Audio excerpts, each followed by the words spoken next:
Bonjour à tous, au programme du JT de ce vendredi 10 avril, revenus et gains financiers soumis au PFU, décret contrat d'apprentissage et Covid-19 report de certaines échéances contractuelles.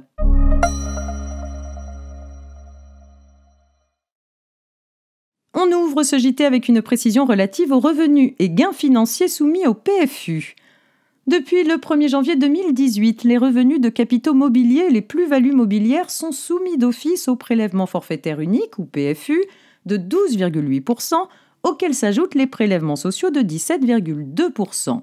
Les contribuables ont toutefois la possibilité d'opter pour une imposition au barème progressif de l'impôt sur le revenu. Cette option globale, qui a pour la première fois été exercée sur la déclaration de revenus 2019 en cochant la case 2 au P, est en principe irrévocable.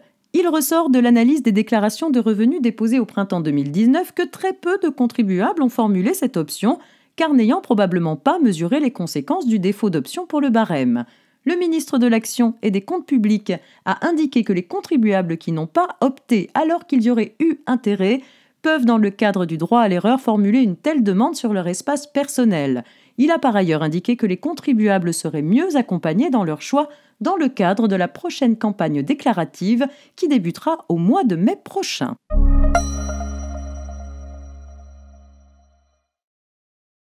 On enchaîne avec les nouveaux décrets contrats d'apprentissage.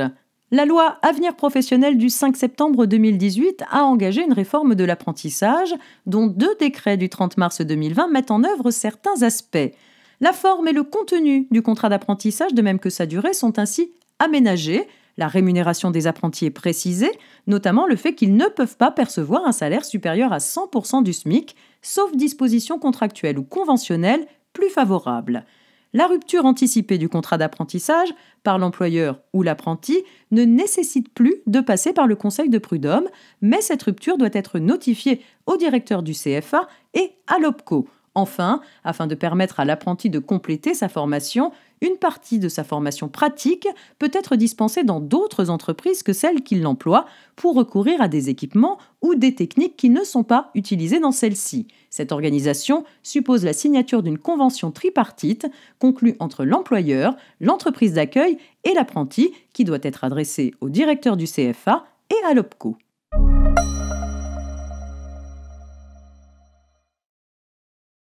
Covid-19 pour terminer avec le report de certaines échéances contractuelles. Parallèlement aux dispositions concernant les loyers et certaines factures réservées aux entreprises les plus modestes et les plus fragilisées par la crise, le gouvernement a adopté des mesures de plus large portée visant à proroger les délais échus pendant l'état d'urgence sanitaire déclaré en raison de l'épidémie de Covid-19. Ces mesures intéressent spécialement les entreprises puisque certains délais applicables à leurs obligations contractuelles sont prolongés s'ils viennent à échéance entre le 12 mars 2020 et l'expiration d'un délai de 1 mois après la cessation de l'état d'urgence sanitaire. Concrètement, si le délai pour exécuter une obligation expire au cours de cette période de report, alors l'inexécution ne peut donner lieu à l'application de sanctions telles que les astreintes, clauses pénales résolutoires ou de déchéance. Ces sanctions produiront leurs effets seulement 1 mois après la cessation de l'état d'urgence sanitaire si le débiteur n'a pas exécuté son obligation avant.